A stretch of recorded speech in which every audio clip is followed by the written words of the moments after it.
Good evening, everyone.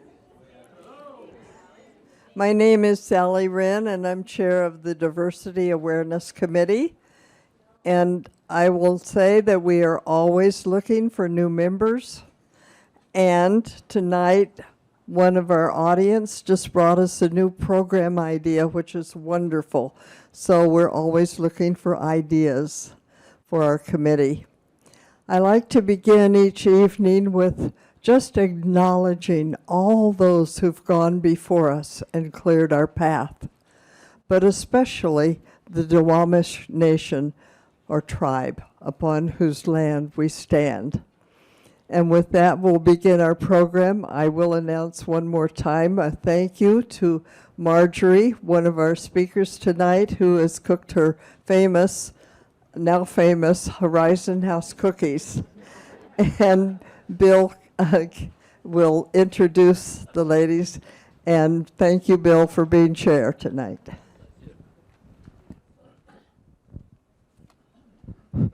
Well, welcome what should be a very interesting evening for Gender 101. And we have two excellent speakers, Marjorie Newman, who began her career as a preschool teacher over 45 years ago. As a licensed clinical social worker for the past 35 years, she has worked with children and their families as a psychotherapist, family advocate, and trainer in a variety of settings, including preschools. Marjorie became involved in transgender education and advocacy 14 years ago when her 21-year-old came out to the family as trans. She recently completed a year-long training with gender diversity and currently co-facilitates a support group with the organization Trans Families for Parents of Adult Trans Children. Our second speaker is Kelly Thompson, who has spent over 35 years in social work practice, including clinical work with children and families in community agencies, developing school-based programs, providing training and supervision, and establishing collaborative community partnerships. She taught social work practice skills in the Seattle University Social Work Program and directed a variety of research projects at the University of Washington related to child and adolescent mental health. Marjorie and Kelly, the floor is yours.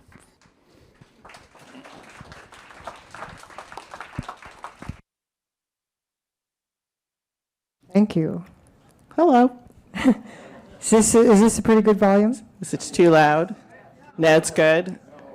Okay. Okay. All right. I'm going to start. So I'm Marjorie. And as Bill mentioned, about 14 years ago, my then daughter came out to my husband and me as transgender at the age of 21. And in a very short period of time, I went from having a daughter to having a son with a different name. And to say that we were blindsided is an understatement.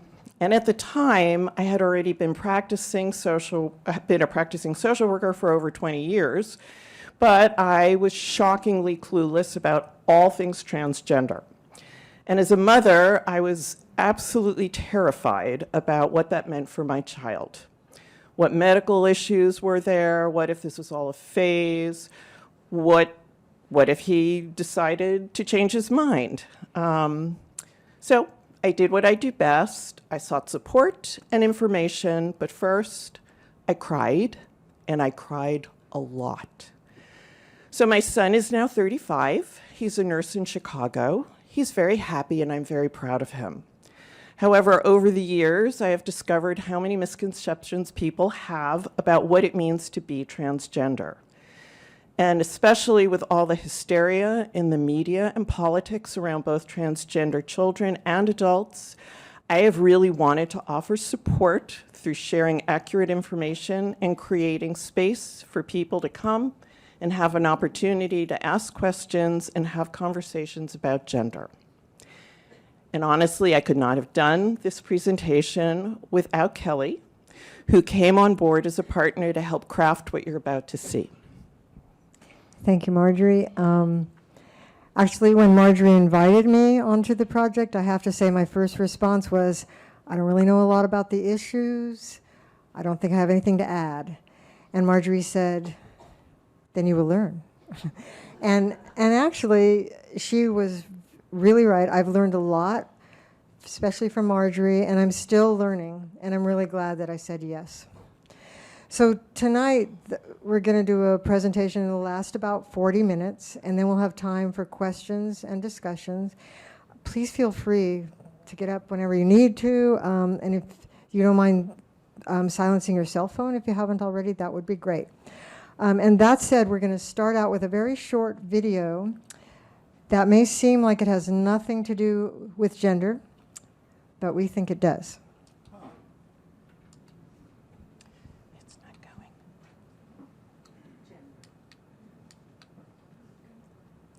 Here's our first tech challenge. We did practice this. I don't know why it's frozen. There we go.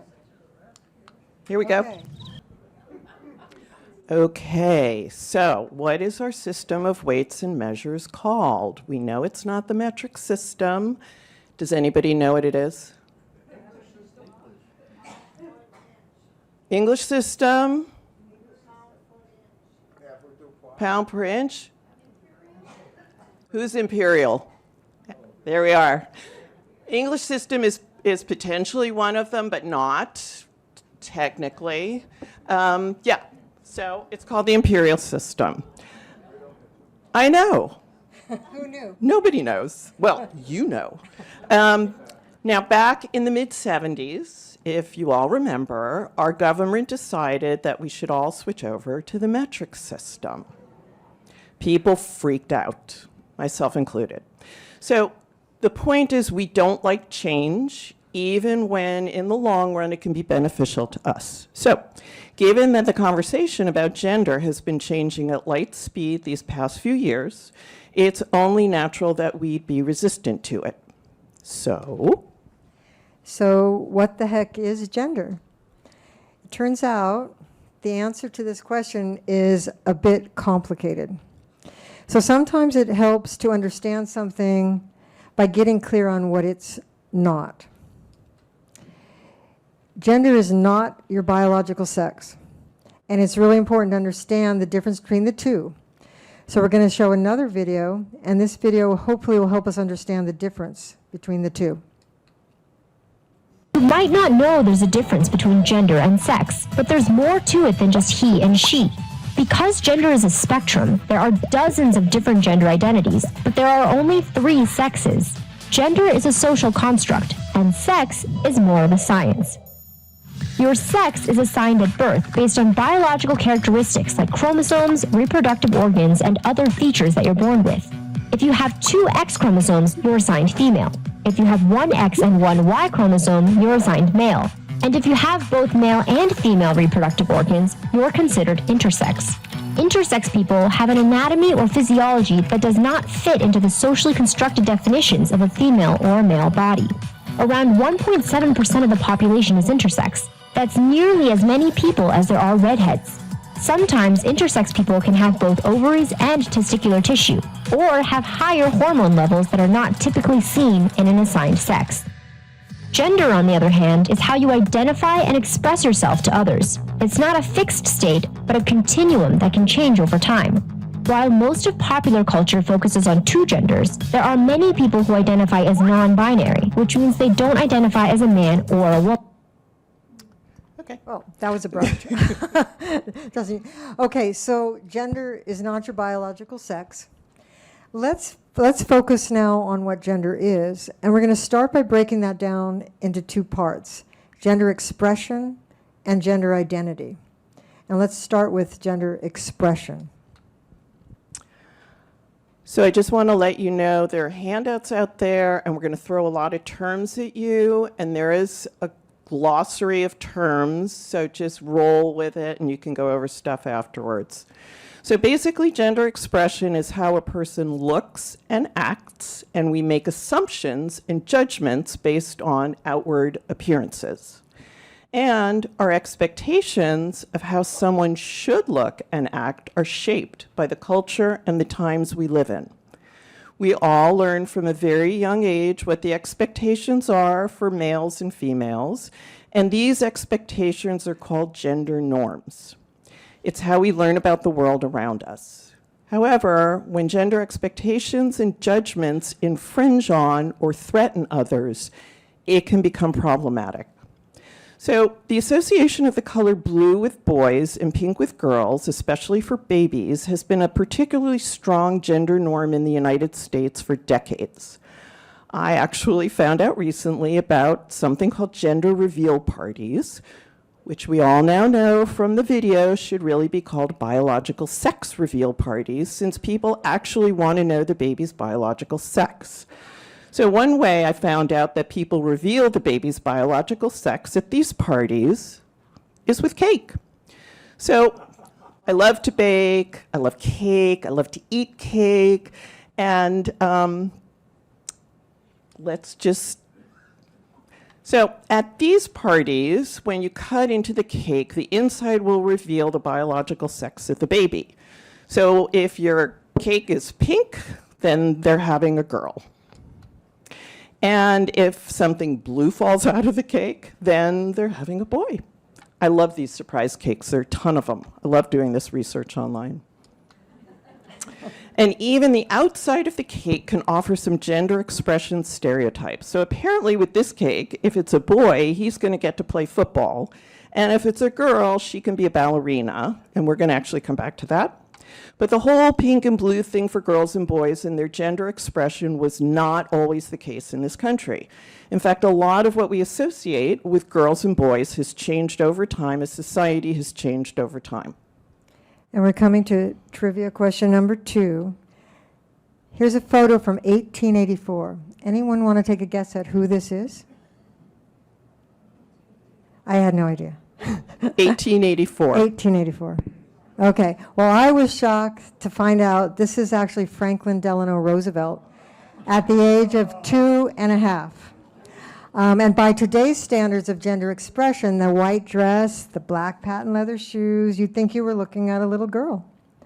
Well, back then, the social convention or gender norm dictated that little boys actually wore dresses until they were about 6 or 7. And also the dominant color for both boys and girls was white, and I guess it was easier to bleach and keep clean. So gender-coded pastels didn't come onto the scene until decades later, actually, but it's looking pretty good. So gender expression has changed throughout historical eras, and it also varies from society to society, culture to culture. For example, what's seen as feminine in our culture might be seen as masculine in another, and vice versa. And gender norms can start to feel like gender rules of a sort. So for example, in our country, it's okay for girls to wear dresses and skirts, but boys, no, it's kind of against the unwritten rules of gender expression. However, not the case in other places around the world. And as you can see, these boys are wearing what we would call skirts, and they're very cute, right? So gender norms can quickly become gender stereotypes. And we have lots of gender stereotypes when it comes to the kind of clothes people wear, but also the way people are supposed to act, the kinds of jobs they do. And it can be quite limiting, actually. So we're going to show another video from a different country with a different system of weights and measures, I'll add. And in this case, pretty much the same gender stereotypes that we're familiar with. This afternoon, we're going to draw people doing different jobs. And the first job we're going to draw is a firefighter. Have a think in your head what a firefighter looks like. What's your firefighter called? Mine's called Firefighter Gary. Firefighter Staff. Firefighter Simon. He's big and strong. He's got a big helmet on. That's brilliant, isn't it? Next, we're going to draw a surgeon. Have you thought of a name for your surgeon? Jim Bob. Jim Bob. He's a brain surgeon. I think he would wear a stethoscope. He gives you medicine. That's his ambulance. Okay, next, we're going to draw a fighter pilot. This is his jet plane. He rescues people. He likes to do stunts in the air and stuff. Okay, now who would like to meet these people for real? Yeah!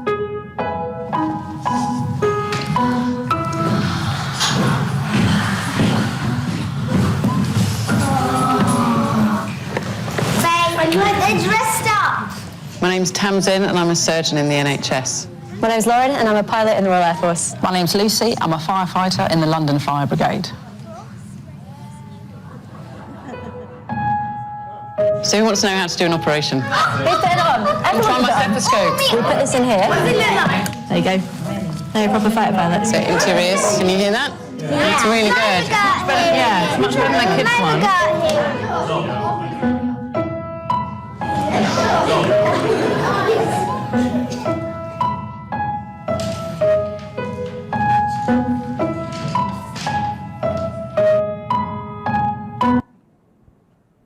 Missed the last beat. So as you saw in the video, by ages 5 to 7, children are already conforming to gender stereotypes and norms. And as they age, it can become harder for children to venture outside of gender norms because they're aware there are negative social consequences, like bullying, particularly at school. One of the top reasons kids are bullied at school is gender nonconforming dress and behavior, and this affects all children regardless of their gender. So children are not only bullied by other kids, they are sometimes punished by adults with strict gender dress codes in schools. And those dress codes can be used in culturally and racially discriminatory ways. So here's just one of many, and I do mean many, examples I found when doing research about this. So this boy, 8-year-old Logan, had decided to grow his hair out to honor his Native American ancestry. And in November of 2023, he was threatened with suspension if he didn't cut his hair to conform with the school's dress code, which requires boys to wear their hair short. Of course, the school does not have a dress code hair length for girls. His mom didn't feel comfortable going to battle with the school, so she ended up cutting his hair against both his and her wishes. So it kind of just breaks my heart when you think about a kid like that. Like, why can't he wear his hair the way he wants? Why can't he honor his ancestors? What is the problem, right? So it seems like most people want to know at a glance if they're looking at a man or a woman. And there's probably a level of discomfort that we all feel in not being able to just put someone in a box right from the get-go. And the reality is that gender expression is a spectrum. You think about now women wearing pants, men wearing earrings, women playing rugby in the Olympics this last year, and men working as nurses. Now a video that shows how actually expanding our expectations of gender expression can benefit all of us in unexpected ways. If I can move it forward. There we go. Watching the Pacific Northwest Ballet rehearse for an upcoming performance at Lincoln Center, we see an absolute freedom of movement and stunning artistic expression. Getting there takes a mastery of skills, often within traditional roles for men and women. But watching Ashton Edwards on point, on the tip of their toes, usually done by female ballerinas, the notion of gender dissipates, and what you see is simply a dancer and an artist. I feel all young queer people kind of just like at some point in their life put on a point too and just dreamed of that ballerina feeling. And Edwards is living it, along with the support and like-mindedness of their friend and company member, Xylis Michael Hughes. There definitely are moments where I feel like I have to withhold parts of myself in order to successfully execute whatever I'm doing. But in that challenge, I become stronger and greater. Both, who are 19 years old and identify as non-binary, say they always dreamed of being dancers. Ballet today, however, usually means men lift, women on point. But that is certainly changing within this company, and they say hopefully more broadly for young dancers coming up. It takes the schools being more open and training our dancers in the full capacity of ballet. They add there's been some pushback from ballet purists in blurring traditional roles, but are in no way deterred. We walk around the studio and we see the younger kids looking at us, and we hear what they have to say, and it's positive feedback. They say they're excited for the barriers they are breaking as both dancers and as people of color as well. and so many generations before us, we haven't been allowed in the room. So the fact that we're now in the room and we get to thrive within it, that's the destiny that we manifested for ourselves. I'm excited for the day. Brown ballerinas and brown point shoes is just a ballerina. So yay, Pacific Northwest Ballet, huh? It makes me feel good about our local company. And I can only imagine, though, what barriers and judgments these dancers faced, not only for their gender expression, but also their race, before they landed in such a supportive company. And as Marjorie would say, it makes you think differently about the tutu cake we saw earlier. So before we move from gender expression to the topic of gender identity, we'd like to take a detour to return to talk about sex, biological sex. We started by saying that getting clear about the difference between gender and biological sex is very important. It's particularly important when we get into our discussion of gender identity. So one more look at biological sex, which is also called our sex assigned at birth. So we heard in the introductory video, way a long time ago now, all the things that go into determining our sex assigned at birth. Chromosomes, hormones, reproductive organs. But frankly, the reality is that someone takes a look at your genitalia at birth and assigns you a biological sex category, either male or female. And this sex assigned at birth is what goes on your birth certificate. And certainly in this country, we're looking at a binary system. 2 choices, 2 boxes. You're either male or female. But we also learned in the first video that intersex people do not fit into a binary. And it turns out, we learned, there are quite a few intersex people in this world. Who knew? I did not. Thankfully, some states are offering other choices for birth certificates now, besides just male or female, and yay, ours is one of them. You can choose F, M, or X. However, it is clear that this option is already being challenged by a federal policy that is claiming falsely that there are only 2 sexes. So, where does this leave intersex people? What box do they choose? And how does someone feel when their identity is erased? So as you can see, biological sex is also not a binary, it's a spectrum. By the way, intersex is also called DSDs, differences in sexual development, mostly in the medical community. We're going to remind you about this all the time. Your sex assigned at birth, your biology, is not your gender. It's not advancing. There we go. Okay, so this detour actually includes one more topic, and that's sexual orientation. Just like your biological sex is not your gender, your sexual orientation is not your gender. Your sexual orientation is simply who you're attracted to. Unfortunately, sexual orientation often gets confused with gender, which this can lead to problems. For example, many people think it's inappropriate to talk to kids about gender because they think you're talking to kids about sex.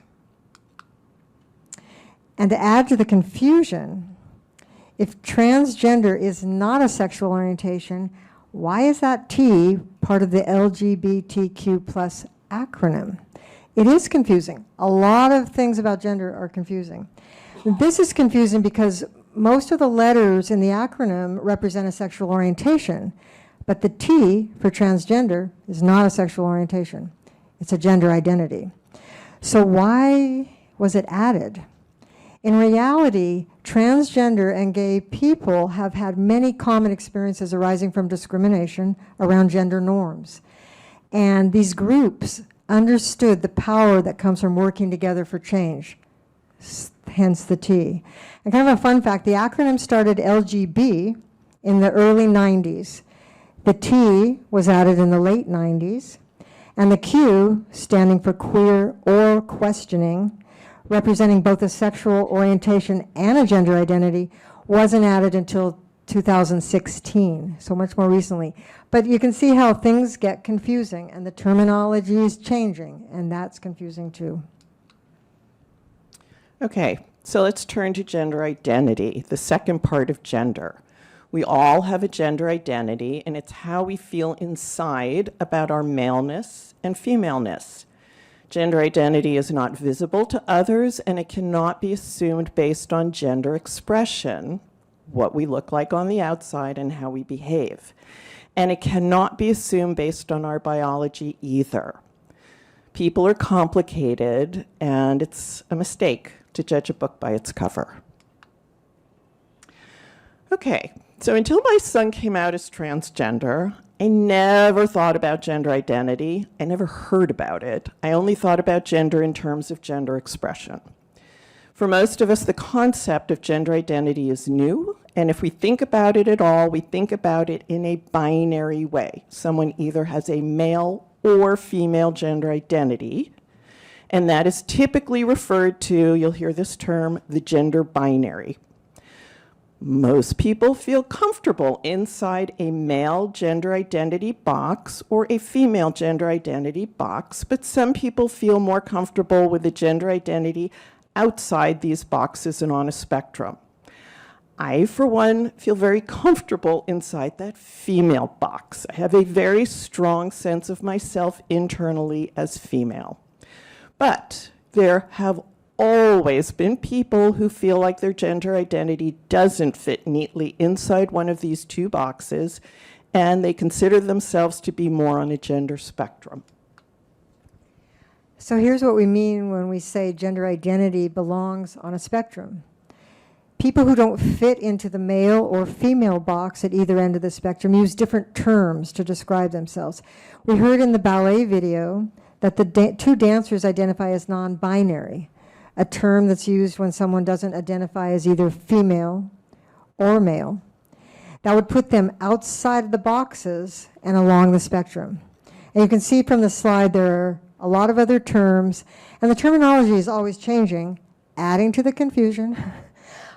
Last weekend, I read the term gender creative in an essay by a young trans person. So don't feel badly if you haven't heard one of the terms or you don't know what it means. It's changing and it's confusing. So is this thing. There we go. Okay. Now we're going to bring anatomy back into the gender identities discussion. Just for a moment. For most of us, our gender identity aligns with our sex assigned at birth, as Marjorie was mentioning, our anatomy. When someone's sex assigned at birth aligns with their gender identity, how they feel inside, they're called cisgender or cis. This is another really new term. You may or may not have heard of it. I hadn't heard of it. Till a young person said it and I didn't know what they meant, and I thought, okay, I'm going to go Google that after I finish talking. So in the box on the right, a cisgender female is assigned female at birth and identifies as a girl or a woman. And in the other box on the left, a cisgender male is assigned male at birth and identifies as a boy or a man. Now the vast majority of people are cisgender, and cisgender people fit comfortably into those two boxes, the male and the female gender binary. And frankly, most people, myself included, have never really had to think about gender identity because it matches, our identity matches and aligns with the sex we were assigned at birth. It's interesting to note, though, that in different cultures, they've recognized more than two genders over many centuries. And there have always been and always will be people who do not fit into the boxes. So when someone's gender identity does not align with the sex they are assigned at birth, the umbrella term is transgender or trans. And it's estimated that the size of the transgender population is close to the size of the estimate for the number of redheads in the country. We heard about that in the first video. And the colors, by the way, on the umbrella are the colors of the transgender pride flag. Turns out there's a whole world out there of different colored pride flags. Learn that. And remember, all those terms on the gender identity spectrum that Kelly was talking about from a few slides ago, they too often come under the trans umbrella. So again, it can be very hard for those of us who are cisgender to understand issues of gender identity, especially what it means to be transgender. And another thing that can be hard for us cisgender folks to understand is the new and seemingly always changing landscape around pronouns. So now we're going to hear directly from some transgender people about that issue. Pronouns are important because they indicate a degree of respect. Who doesn't want to be respected? For a long time, a lot of people have felt like that they don't fit into the mold of primarily he or primarily she, or maybe they feel they're a blend of both and that there's not really a word for that. I found out about gender non-specific pronouns ze and here, and I thought that was funny. That makes people trip up because really technically I'm not a she. I'm not a he either. There are some situations where we really put way too much stock into whether or not somebody is a man or a woman. There's a lot of situations that we just don't need to necessarily have gendered language.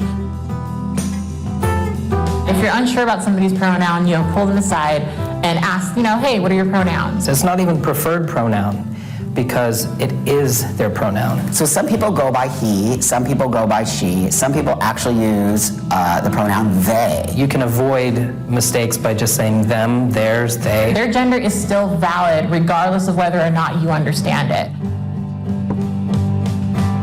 Misgendering a person by using an incorrect pronoun is an act of disrespect. Everybody else in the world out there can say, I am, and they identify themselves, and everybody believes them. But when I say I am, I don't know why people just don't believe. Gets cut off, sorry. So pronouns are changing, and we're being asked to do something most of us are not familiar with or comfortable with. And it kind of reminds me of when we were asked to switch over to the metric system. See how I brought that one back in? It feels to me like some people are just losing their minds over pronouns. And to be honest, truly, some of my own extended family, including my husband, had that reaction when my son first requested we use the they, them pronouns before settling on he, him. So everyone ends up misgendering someone at some point. If you misgender someone, if you use the wrong pronoun, the basic sort of go-to is just give a quick apology and move on. They say in the video, just pull someone aside and ask them what their pronoun is. I have never done that. I would never feel comfortable doing that. I just work around it. So we all do make mistakes with best of intentions, and I do have to say practicing helps. Okay, so my child was born, as I said, a biological female, and at age 21 asked us to start using they, them pronouns and told us they were on the gender spectrum identifying as gender diverse. However, not long thereafter, a very quick 3 weeks, he began to use he, him pronouns and referred to himself as a trans man, which is how he still identifies. And in the beginning, as I said, we were totally freaked out. I just kept hoping it was all a dream or a mistake. We just assumed none of this could be real because he never acted like a boy when he was young or said he felt like a boy. We assumed there had to have been signs that we would have seen. One of the best things I did back then was to join a support group for parents of adult transgender children, and it was frankly a lifesaver for me. I found out that my concerns were shared by other parents, and also that the vast majority of us had no clue that our child was trans. And now I facilitate that same support group, and I can tell you that the parents today still have the same reactions as I did 14 years ago. They're freaked out, they're scared, and they're overwhelmed. And now we're also concerned about how the political climate and all the changes in laws concerning trans people will affect our kids. We just want our children to be safe and have their civil rights respected. So while my son came out to us as an adult, there are children who come out to their parents at a very young age. Here's the experience of one family. Thank you. My daughter, who used to be my son, came to me and told me she was not happy, so I listened to her. She didn't fit in at school because she felt she was in the wrong body, and I'd been waiting for years in hopes that somehow her body would change naturally, but it didn't. And the older she got, the worse it got. Now, up until this point, I had no experience with having a trans child. I didn't even know a single trans person. I would hear things in the media, but because it didn't affect my life, I would just scroll past. But that all changed that day because my child needed help. She needed support, she needed love, and she needed to be seen. I'm a girl! If you're a trans person and all you see and hear online and in the media is negative opinions about you, maybe you haven't even told anyone yet who you are, but you're too afraid because of all the noise, then maybe follow me. I've had the pleasure of seeing how wonderful your life could be if you were supported, respected, and accepted. And that's what I'm going to show. Okay, what about transgender kids? Something that is now recognized is that some children, as early as age 2, like Edie, are able to recognize and even verbalize that their gender identity doesn't quite match up with the sex they were assigned at birth. Edie's parents were able to ultimately provide her with the support she needed, and you can see what a positive effect it had. It's not always the case, and this can have devastating effects on a kid's mental health. So trans children don't just experience challenges at home. Remember when we talked earlier about children being bullied at schools because of how they act and dress that don't fit the gender norms? Trans children, 80% of transgender and gender diverse children report experiencing some form of harassment at school for those reasons. 80%. That's pretty crazy. In addition, transgender children also face discrimination like not being allowed to use the bathroom of their choice, play on the sports team of their choice, have their privacy and safety respected in locker rooms, which frankly all kids should have. They're also often intentionally misgendered by both teachers and students alike. And you kind of have to say, really? Don't we all just want our kids to be safe, respected, and supported? So something important I've learned over the past 14 years is that people may come out as trans at any age, as children, teens, young adults, or older adults. And the timing of when they tell others about their gender identity does not necessarily indicate when they themselves became aware of it. And some people are not interested in explaining to others their internal gender journey. My son, for instance, has always been a very private person, and I am still not sure how he felt about his gender identity growing up, and when and how he has processed all of it. And to this day, whenever I ask him very tentatively if he might be willing to share his gender journey with me, he just says maybe someday. All I know for sure is that he is comfortable with who he is, and that is good enough for me.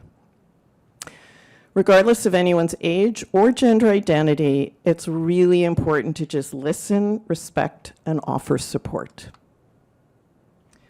So a few things to know about being transgender as told to you from a non-transgender person. Let's just take that into account. Every trans person makes different choices about what makes them feel comfortable in their body, and there is no prescribed way to be trans. Some trans people do have surgery and take hormones. Some trans people do none of that. Some do some of it. And every trans person is different. I learned early on from the transgender community the saying, if you've met one transgender person, you've met one transgender person. Now, usually when I tell someone that I have a trans adult son, the first thing they want to know is what kinds of things he may have done to alter his body. Has he had surgery? Is he taking hormones? I totally understand that curiosity, and I have no doubt I would have wanted to ask those same questions myself many years ago. However, I've since learned that it's not okay to ask questions about someone's body, as curious as we may be. Think about it. How often do you ask someone you've just met about their body, their personal medical information, what surgeries they might have had? Yeah, and in this area, I don't think I ever really thought about it before. And if I did, I probably thought there was a certain way that all trans people medically transitioned. Like they all take the same regime of hormones, they all have the same surgeries, and I didn't even know what those might be. So I was able to find out a lot working with Marjorie, and then continuing to read and research. There's a lot to learn out there. Like we said, it's confusing and it's changing. So before we're coming to the end of the presentation, before we move to questions and some discussion, we have one more video to share with you, and we wanted to end with hearing directly from kids who are exploring various aspects of gender. Some people think, oh, boys should only do this, and girls should only do that, or girls should think this, and boys should think that. It's not true. And I told my dad I want some purple skinny jeans. He was like, are you crazy? My closet was literally pink, and now it's almost all blues, blacks, and browns. We remember that gender is not binary, right? There's a spectrum. We've been discussing a lot of the gender issues in class, and to be honest, I didn't know what to expect. Some of them seem to be really thinking about it. I think it had never occurred to him that you could look at the world this way, that you could take off these labels. Turns out that they couldn't stop talking. I like to wear sneakers, jeans, and I don't like dolls. I hate the color pink. It doesn't matter what gender you are. It matters what kind of person you are. It says here that she is too weak to stand up for herself. Are you too weak to stand up for yourself? No. If I give you a marker, I want you to look at that color of marker and think to yourself, is this a boy color? Yes. Or is this a girl color? Or could this be both? I thought that it was different, like you should dress like a girl if you're a girl, but I don't think that anymore. Raise your hand if you're a boy and you can dance. Stand up, everybody can dance. 1, 2, 3, 4, 5, 6. I like doing things that boys like doing, like climbing trees and making paper airplanes. It's okay to be what you want to be. I was born as a girl, and then on the inside, I feel in the middle. Think about your own issues. Think about what it brings up for you. Think about what you want for your children in the classroom. You'd be surprised at how open-minded parents are, and even more so, how welcoming children are to learning about this. You see kids embracing each other, loving each other. And that's the kind of community that we want to foster and model for the world.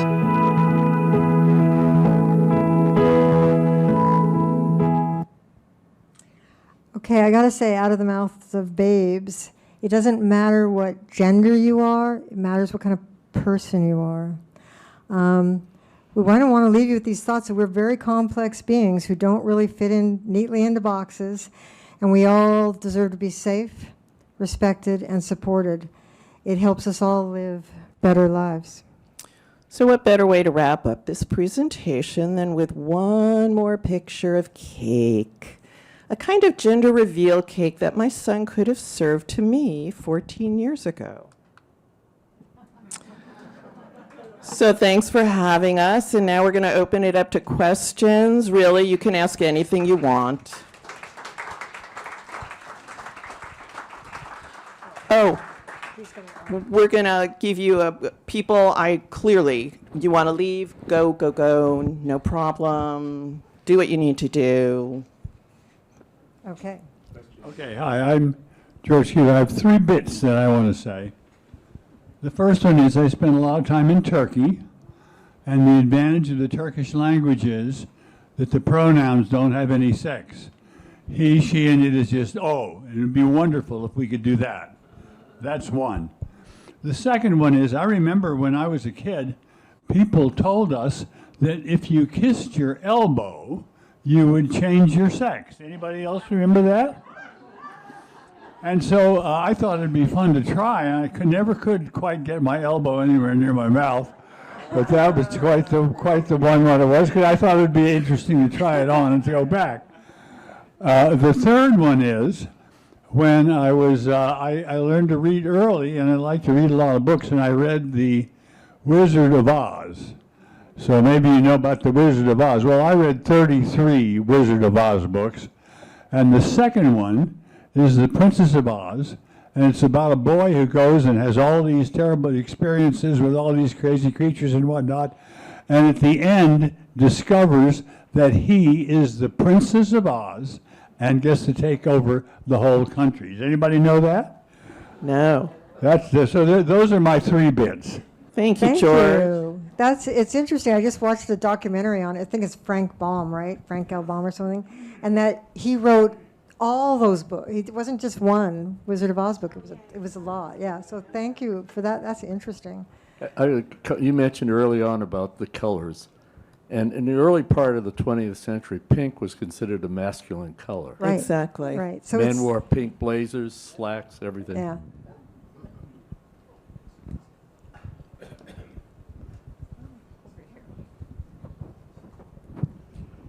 I had a student when I taught high school English, and I had a student who I was very close to who was transitioning. And this was 20 years ago. This was a long time ago. And her mother, anyway, I was involved in the whole thing and working with them. And they went finally, well, it was just, this was in Georgia. So the whole problem with her driver's license and all this kind of stuff, she got a job and she was afraid to show, you know, her driver's license. So finally, Georgia worked things so you didn't have to put your gender on your driver's license.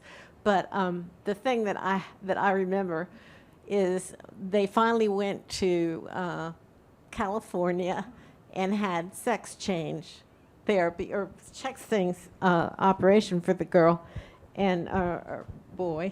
And so she comes out of the bathroom, and her mother was a very good friend of mine, and she said she comes out of the bathroom in the airport. They're going back home. She comes out of that bathroom and she says to her mother, who's waiting, she says, you know, we've made a terrible mistake. And her mother goes, oh my God. And she said, boys' bathrooms are nasty. It's great. Thank you. Go over here. I'm the grandparent of 2 trans kids, both of them female to male, and they're cousins. And they're in college now. And one of them has come out very much as a male. He was born a female.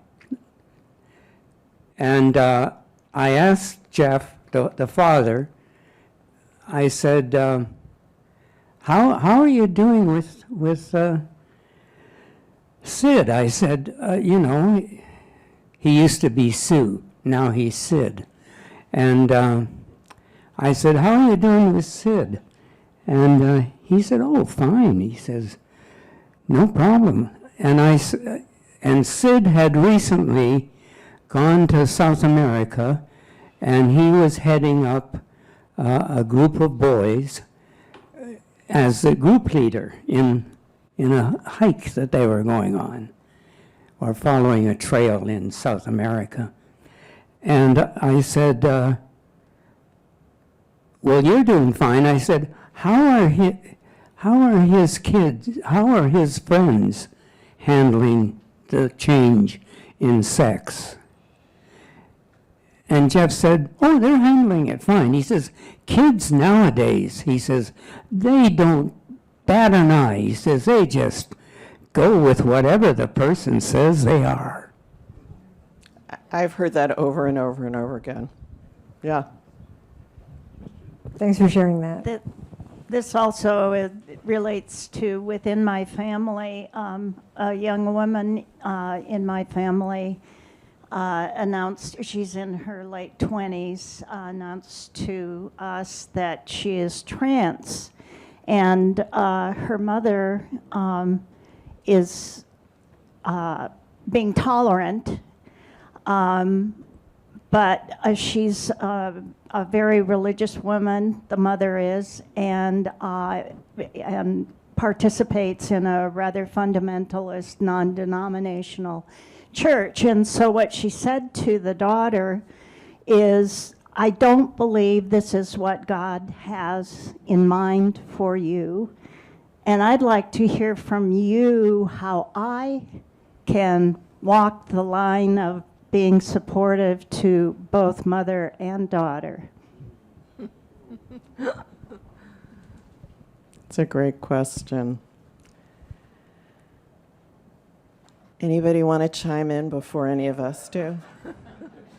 Any suggestions? Anybody have that experience with something else? All right. So Sally just said, just lead with your heart. There is research that shows that offering support in any way that you feel like you can to the trans person in your family is super important. My guess is you don't see these people in the same space all the time. So the support can come to both of them separately if you feel comfortable doing that. Does that make sense? Yeah, I think the religious element is the issue here. How would you confront a religious father? For the mom? Yeah. I think the idea is that, so the question is, how do you confront somebody who's not supportive of a trans child in this situation, who's very religious? How do you talk to that person? Potentially, I think you're saying in the hopes of ushering them toward more support. I think the best way to do that is to say that you know that this person loves their child and that you're pretty sure God would want them to be a loving parent, and that the relationship between the parent and the child is super important, and they should try and do their best to honor that relationship. Do you want to add to that? No, yeah, I'm going to agree with you. And also just, I kind of think where you were going initially is that it's your granddaughter, grandchild. Oh, you didn't identify. Oh, person and family, sorry. But I guess, using your personal relationship with that person to extend your support and your acceptance is going to go a long way. Even if others in the community or family aren't, that's a start for them. You're not going to be able to convince the parent. I think being open to hearing what they have to say and just letting them know why you may not agree with them without coming at it as trying to change their mind will probably be the best thing. I had a similar situation going pretty recently and now ongoing in my extended family. And what I've tried to do is send some information to a family member who is close to the person who's quite religious and having very difficult time with this new information, right? Thinking that that person, when they're closer to the mom than I am, and that when they feel the time is right, may be able to share some information. So maybe using sort of the network in the family to figure out who's supportive, how can you get support there, how can you get education. But some people may not accept this ever. I have two questions. Tell me, you want question A or question B? Go ahead. A. Okay. I'll give you question B also. Question A is, what is the context of those wonderful videos you showed about the classrooms, where all they were doing was talking about these issues with young kids? I'm not sure what the question is. Well, I think it's, Marjorie's done a lot of research, and so this was what she found is a school who has that in their curriculum. They're talking about gender as part of their curriculum. It's partly part of their social emotional learning Yeah, do you know where you found Which that? video are you talking about? The last kids. one? Well, there are several where the classrooms were talking about these issues. Yeah, there are many schools that do have gender as part of discussions in classrooms. All of these videos were taken off of YouTube, and they all have in addition to a glossary, the second handout is resources, and all of the videos are listed, and you can go online and see where all of those videos come from on YouTube if you want to know. We also have sites, CITES, for information that's included in the presentation, where we cite, the 80%, the data, where that comes from. We list our resources.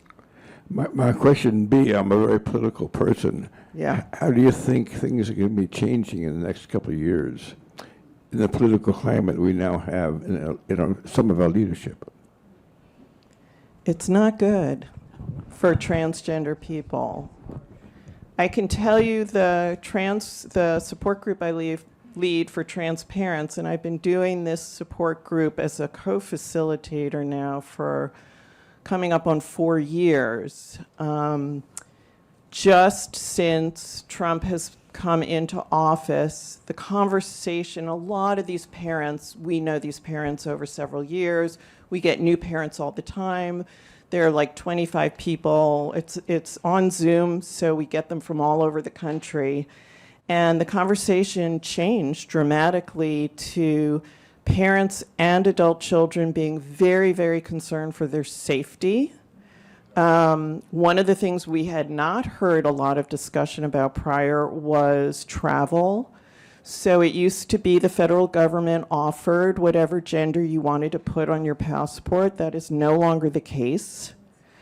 And so for somebody who's trans, traveling is a nightmare often of what's going to happen when I go through TSA. And if your gender marker, it's called a gender marker, it's actually your sex marker. If your gender marker doesn't necessarily match what you look like, my son never had trouble, thankfully, but it can be a problem. People now are talking about having exit plans for leaving the country. Trans people are stockpiling hormones because they're afraid they're not going to get them. There's a lot of fear. Yeah. About 15 years ago, I read a book called Becoming Nicole. And I noticed you had suggested books, so I just wanted to add this. It's about a couple who adopted twin boys. They were the children of the woman's niece, who was 16 years old. And so they adopted the two boys. And when one of them turned 3, he said, "When can I be a girl?" So just knew from the get-go that he was a girl. And the twin brother always felt he was a girl and not his twin brother. And the parents were able to get such good help in the schools and in the medical community to help them with this problem, because this was at least 15 years ago, if not longer. And so this book is about their journey. Taking the kids to age 18 is when it ended. They were going to college, and the boy was about to have surgery. Thank you so much. I have not heard of that book. I will definitely get it. Do you remember what state they were in? No. Okay. One of the things that I personally have difficulty with is the saying a person who is pregnant. I find it hard to accept that. To me, being pregnant being able to be pregnant is the definition of being female. I'd like to hear your thoughts about that. So, your name, I don't know what your name is, but do you want to say it again in the microphone, just a little closer? I'm sorry. I said I have difficulty accepting the term a person who is pregnant. To me, the definition of female is, or rather, being able to become pregnant is the definition of female. So using the term a person to say that this individual is not necessarily female is difficult for me to accept, and I would just like to hear your thoughts about it. So what is, if we take it just a step further, what's the difficult part for you to accept, that the person doesn't consider themselves female? If they're actually biologically pregnant and they say that they're a trans, let's say they call themselves a trans man, that they're not non-binary, the problem is? I guess if say they're non-binary, that I could accept, but to say that they're male and having a baby seems like a contradiction. So, yeah. So, yes, there are species that can do that. As I heard somebody say, seahorses can do that. There's actually a really interesting documentary following a trans man, so born biologically female, who goes through the process to try and get pregnant, but identifies as a trans man, and what that's like for him in that process. And I wonder if watching that film might help. I think actually the film is called Seahorse. And you all may or may not be familiar with a platform called Canopy with a K that you can get through the library system. I did not put that film on the resources, but I'm pretty sure I got it through Canopy. I think it's called Seahorse.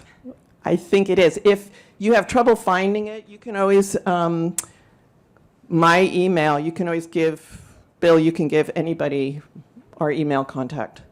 I just want to make one other comment, because I'm going to go in a little different direction with it. And I feel like, I think we kept saying it's really complicated. And, we have different comfort levels with different things. And I think there's a difference between being comfortable with something and liking it and disrespecting it.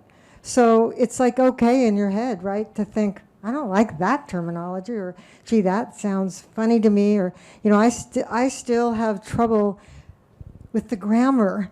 And I'm trying to really get over that, because I, had grammar drilled into me as a kid. And so when you're using the they, them with the singular, it's hard, But I think it's okay. That's where you're at with that term. And, you don't have to use that term. You don't have to do anything with it. And even in your head, you can feel like, wow, that feels kind of crazy to me. But it's not a question. I want to talk about a different journey that my family experienced. When my granddaughter, who was always very feminine, a complete girl, loved dresses, loved being a girl, turned about 12, she suddenly decided she was a boy. Her parents were getting divorced, and it was very traumatic for her, and she decided she was a boy. So she started dressing as a boy. Her parents accepted, they didn't believe it, they didn't know what to think, but they let her follow her heart of what she felt she was. And so for 3 years, I'd say 3 or 4 years, she was a boy, and this included a couple of years in high school in China, in Shanghai, which is very traditional. Obviously looking like a girl, but dressing like a boy with short hair. And when she came home from China, she was suddenly a girl again. And now she's still a girl, 5 or 6 years later with a boyfriend and living a girl's life. So you just never know how these situations are going to go. And my daughter was adamant that at 13, 14, and 15, she wasn't going to allow her to take hormones. She wanted to see what was going to happen.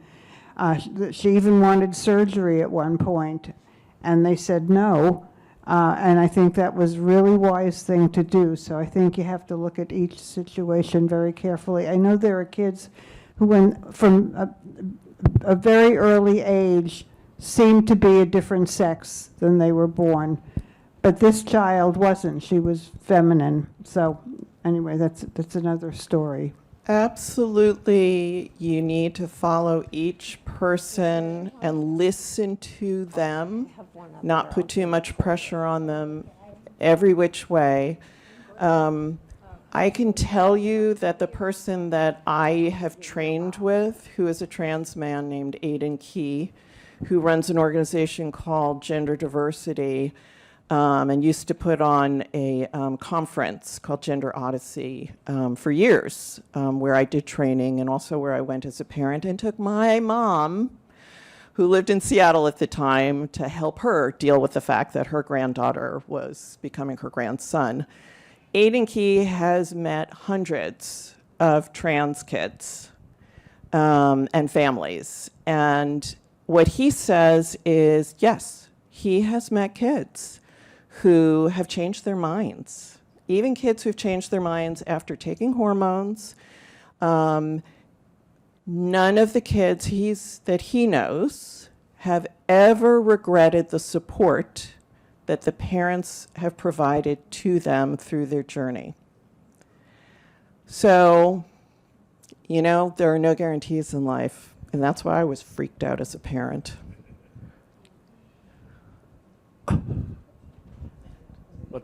Yeah, and then there's somebody. Make this the last question, please. Is there? Why? We have other people who have questions. Yep. I remember after the war learning that the granddaughter of our neighbors had given birth to a child with two sexes. What happens then? Who are they? How do they live? Is that a question? Yeah. The protocol for that used to be that the doctors would decide, based on looking at genitalia, what they thought might be the easiest solution for them surgically to change. There is an excellent documentary listed on the resources called Intersection, with an X, made by intersex people who found out that they were intersex late in life and what that was like for them. So if you have those questions, I would steer you toward watching that documentary. It caused untold amounts of grief. Yeah. I'm going to second that because I hadn't heard of it either when I started with Marjorie. Remember I told you? Didn't know a lot about this. That documentary was like eye-opening to me, and it's just many, many intersex folks in the documentary talking, and very diverse experiences growing up, depending on how their parents decided to do things and what kind of care providers they had early on. So really worth watching. This was in the 1940s. Well, they were still doing it. I don't know up to what date, but the protocol has changed. Yeah. I just wanted to say that I looked up on my phone, and that film is called Seahorse. Oh, Thank and you. it's available on Netflix, Disney Plus, Yahoo, and Paramount Plus. I'm shocked. See, it's a new world out there. All those streaming. You sure it's the right Seahorse? Seahorse, one great. word. That's great. Let's have your. It's a really interesting film. This is, she had her hand up. I'm deeply grateful to you that are giving this presentation and everyone who was responsible for it, because I'd like to remind all of us here that it was within our lifetimes that a particular totalitarian government, which I shall not mention, did not accept the fact that there were people who were not either male or female, and that there were concentration camps that dealt with it rather than this kind of support. So thank you for doing it. Thank you for bringing humanity to what it should be. You're so welcome, and thank you for having us. Thank you, and thank you for Truly. coming. I want to thank, and will you stay a few minutes? Sure. We'll be here if anybody. Truly, you can ask any questions of me that you want to. If you want to ask that you think, oh, I don't think I should ask, you could ask me. I might too, but I might not have the answer. I want to thank these two ladies from the bottom of my heart for the work they're doing for all of us.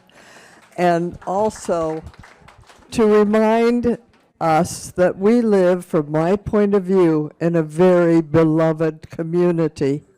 And it's up to us to continue that beloved community and to pay it forward. And thank you to each and every one of you for coming tonight. And they will both stay. And thank you for the cookies.